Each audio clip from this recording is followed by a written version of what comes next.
And now, what I'm really excited about is introducing this incredible panel that we have tonight. And actually, all three of these extraordinary people are part of the Holo movement because Scarlett Lewis, who I am so honored to be introducing tonight, has been an integral part of our organization since the beginning and is so our movement and is such an extraordinary human being who comes to us through the Choose Love movement. And through tragedy, she is with us here. She gave her little boy up through Sandy Hook, who saved the lives of 9 children before he died. And that little boy has inspired so much extraordinary work on the part of this amazing woman who I have the great pleasure to know and work with, and I'm so looking forward to all of you hearing from her tonight. She has touched the lives of countless, thousands, if not millions of people. And I'm also super happy to introduce the amazing Mariko Pitts. She is the core synergist of the Holo movement with so many skills. I can't even keep track of everything she does and creates, but she is a mover and a shaker and creates some really beautiful events, which we'll be talking about later, and is the inspiration behind so much of what we do at the Holo movement. And last but not least, my life partner and my Valentine, the amazing Emanuel Kuntzelman, who I fell in love with on a bus on the way to the pyramids of Teotihuacan 35, 36, 36 years ago. um, and he has been my mentor, my inspiration, the love of my life, and the creator of anything that I've touched, he's touched 10 times more deeply. So we've got a beautiful group of panelists tonight. And since it's Valentine's Day, I think maybe we should start with a question about not the Hallmark version of love, but that love that is that universal force that moves within all of us. And so I'd really like to ask all of you, what does that mean to each of you right now? And I'm going to start with you, Mariko. It is so good to be here with you all. I didn't know it was going to be the really fun evening on Valentine's Day. I mean, this is a really great way to celebrate this. And okay, love, and this force. What is it really? I see love as it's a funny, interesting day. It's like yeah, it's all about the hearts and relationships and things like that. But it really is. I really strongly believe that it's the fabric of existence. We're talking about the vibrational frequency of life itself.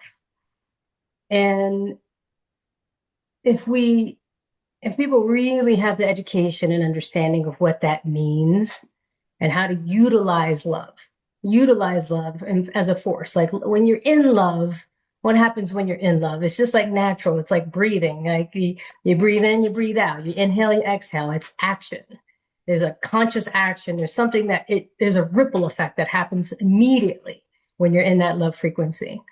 And it's amazing that we all get to really have this feeling, and a lot of the world is sitting in this. It's a love day, but to really dive into what love is, I think it's just extraordinary. And then the biggest thing is to practice that on a day to day.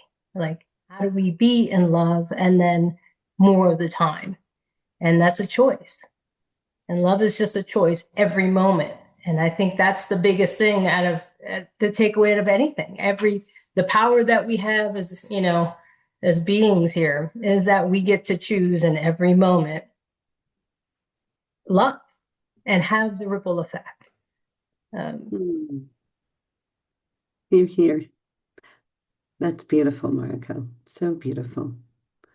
And Manuel, do you want to add any words to that? The universal force of love? Yeah, well, it's lovely to be here tonight. I'll say that. So, thank all of you, lovely souls, Scott, the Awakening World, Omashar, all of you who put this together every week and all the love you put into it. And we're honored to be here and share the love tonight with all of you. And yeah, as Mariko so eloquently said, and it's already been said in the opening song, we come from the same source, a powerful love force. That's pretty clear. But as we delve deeper into that, um, we find it has an unlimited depth and meaning to the love source of the universe. What higher force, what more powerful influence on human behavior could ever be than the love source of the universe itself? And as we look at this and move beyond just an emotional concept that is beautiful in itself, and certainly something that we all share, not only today on Valentine's, but hopefully every day of the year with our loved ones, and we think about the depth and meaning of true cosmic love force consciousness. I think the way to collectively feel that is to be part of the whole, to take the deep dive into the oneness of the universe, that interconnectivity that the video talked about, because the universe literally is one. It's interconnected instantaneously beyond space and time. And that field of connection is love itself. And as we evolve in our own lives throughout time, and we begin to understand that we're not separate from this whole, but very much a part of it and always will be, and we gain little by little this consciousness of the whole, we can ascend, dive into, become, recognize ourselves as part of the cosmic connection of the true love of the universe. Not just one person, not one family, one nation, not even one planet Earth. The universe itself, the collective love that brought us here and to which we shall return. So that is the way we can truly experience the depths and meaning of universal love. Mm. Wow, beautiful. I don't think I know anybody who has more capacity for love than Scarlett Lewis. I'd love to hear your thoughts on the subject, Scarlett. Thanks, Laura, and thank you so much, everyone. New friends, especially on Valentine's Day. How wonderful! Thank you for having me. And you know, I couldn't say it better than Mariko and Emanuel, but I do want to talk about the availability of love. As Mariko said, it is a choice, and as Emanuel said, it's something that connects us all as human beings. And I don't think I realized to that extent until I suffered my tragedy.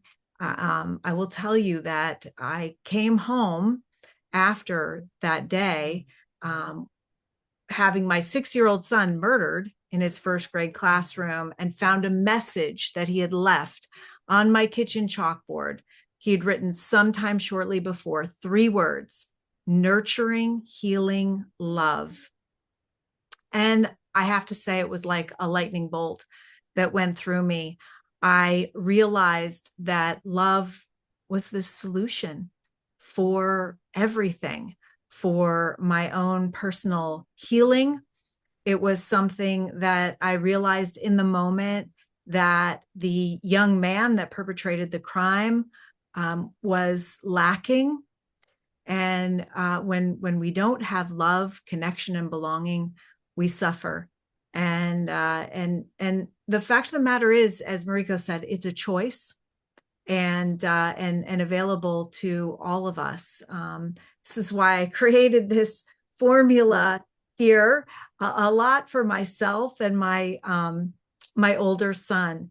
The courage that Jesse showed, and being grateful for what you have, even in that time. I had so much to be grateful for. We know through science that gratitude fortifies us from the inside out, making us stronger and more resilient. Forgiving, because as Emanuel said, I was one with Adam Lanza, who was the perpetrator. He was suffering, and when one person suffers, we all suffer.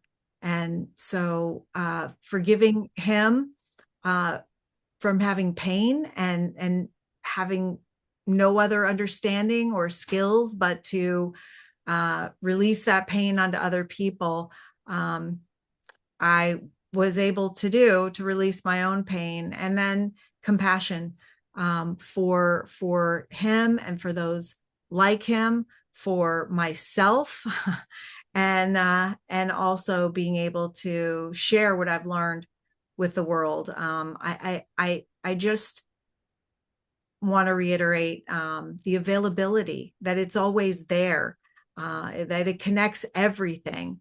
And it's simply a choice, even in the darkest depths of experience that we have on earth, because there is a lot of pain and we see it every day.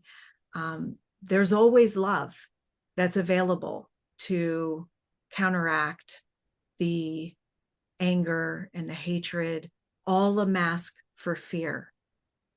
So that is love. That is the authentic power of love. So beautiful, Scarlett. So profound.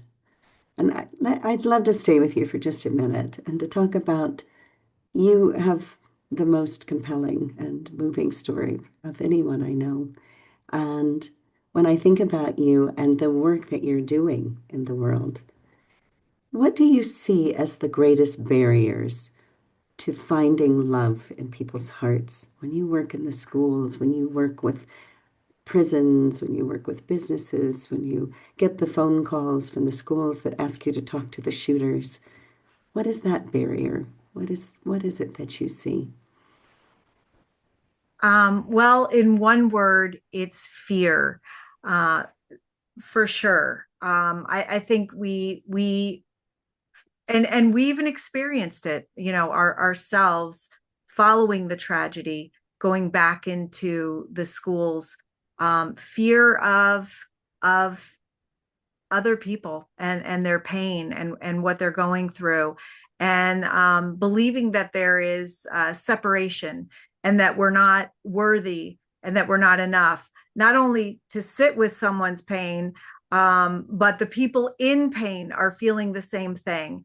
And I think that that further drives people apart.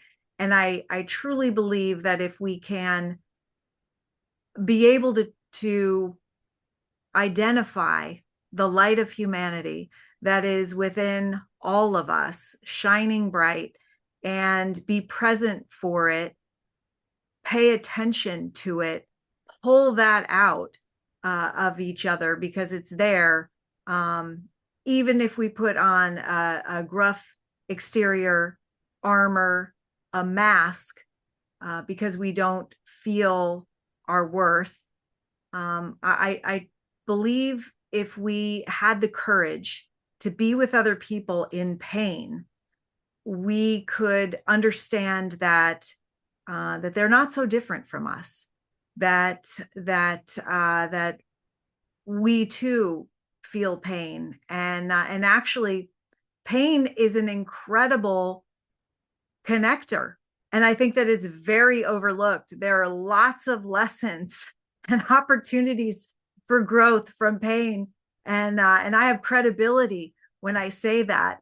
I literally was drop kicked out of my comfort zone into my growth zone. And in order to not be victimized for the rest of my life, in order to model for my older son how to move through this tragedy with strength and grace, I needed to really push the envelope of my own personal understanding. And I came upon what the Holomovement and David Baum and the message that you all are spreading, that really we need to start seeing ourselves in each other and realizing, and there's science behind this as well, that when we have the courage to help and reach out to one another, we actually help and heal ourselves.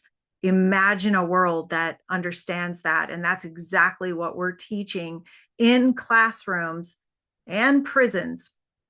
I say pre-K to prisons all around the world is how to choose love, even in the most difficult circumstances. Wow. Thank you. Thank you so much.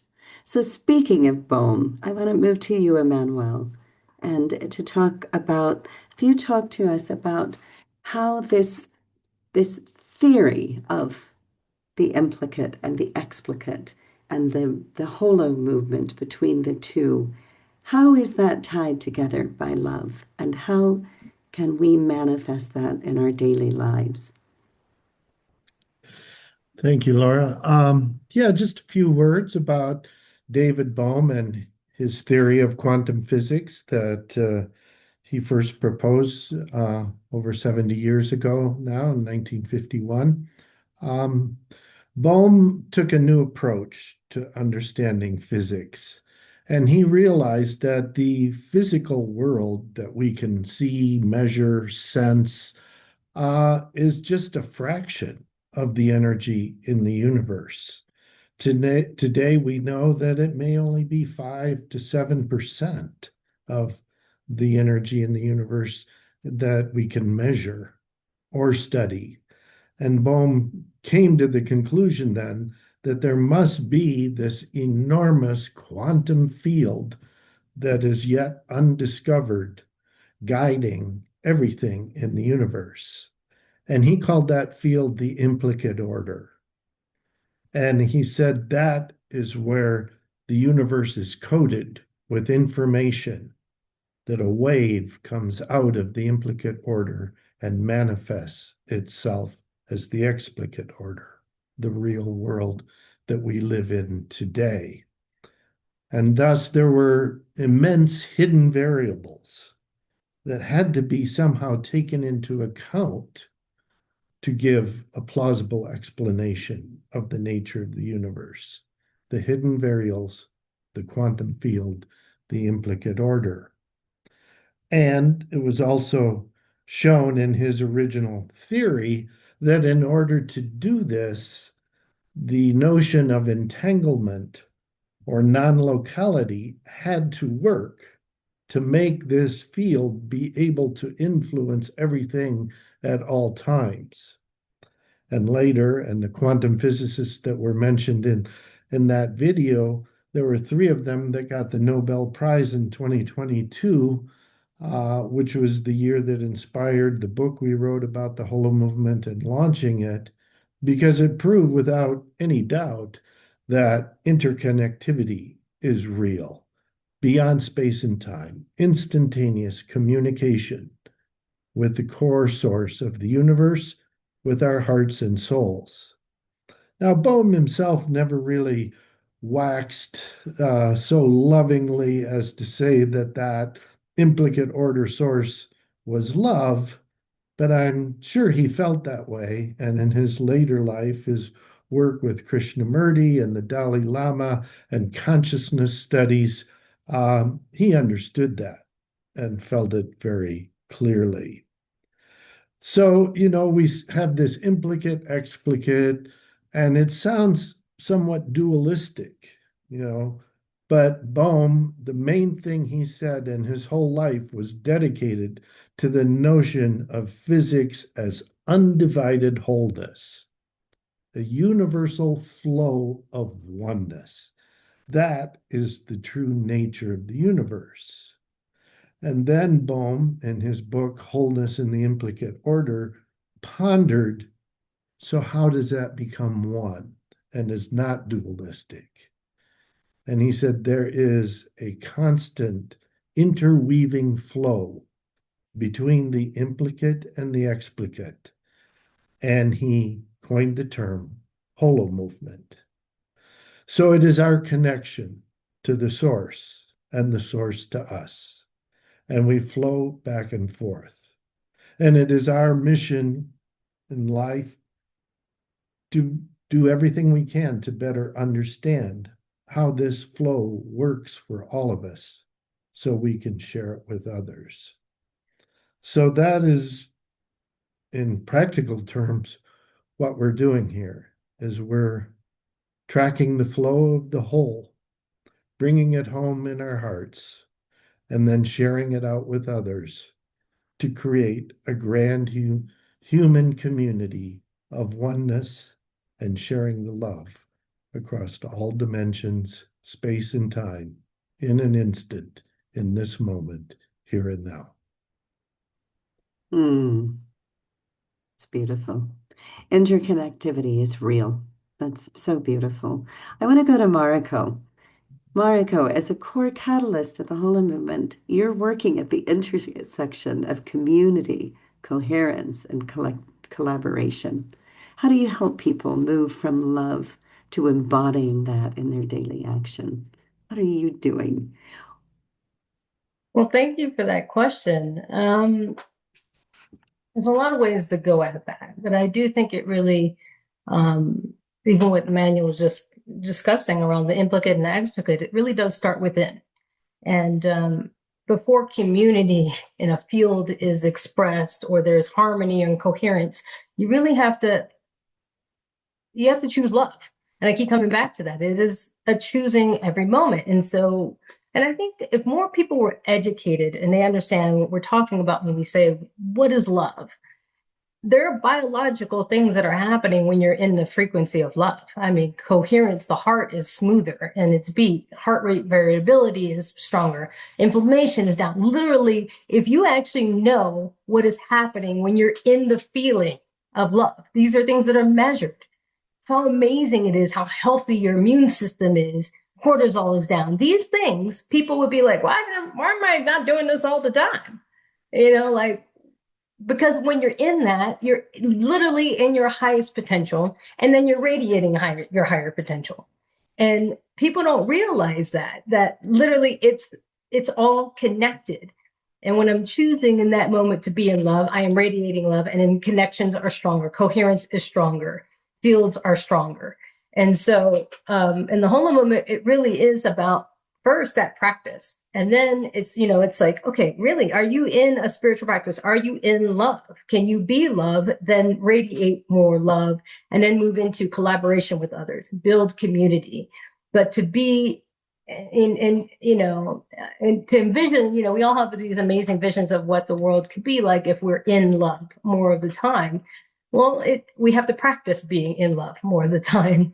And there's a lot of reasons, the world being on this planet makes it, and what's going on, in the world makes it very difficult to choose love all the time. But that's the practice. We're in the master school of Earth. That's what we're here to do. I mean, I always say, in communities and in our work, it's global, right? We work all over the place. And languages, I don't speak a lot of languages, but one thing that is the main language of the Holomovement is action. And to be in a physical form, I tend to believe I'm one of those where it's like, I am a spiritual being having a human experience. And if you really understand that being in a human experience, being in a physical reality, that's the language of the physical reality is action. That's it. So it's how do we act and how do we work together? And I think having that understanding, and it starts with love and that self-love, and then it radiates, is a huge deal. Everything else falls into place when you're in love. It's not much to really think about. It just rolls, it flows. It's that interconnected flow that Emmanuel was just discussing. Here. That's beautiful. That's beautiful. I wish we had more time for everybody. I want to go back to Scarlett for just a minute. And Scarlett, just want to hear from you. What have children taught you about the simplicity and the essence of love in your work? I want to continue what Mariko was saying on love is a choice, because interestingly enough, and not easy, because our brains are wired for defense and even attack, defense of ourselves. Our brain's number one job is to keep us safe, and so that has us focusing on fear. And we actually, this is why we call it a heroic choice, because we need to choose love in the face of that.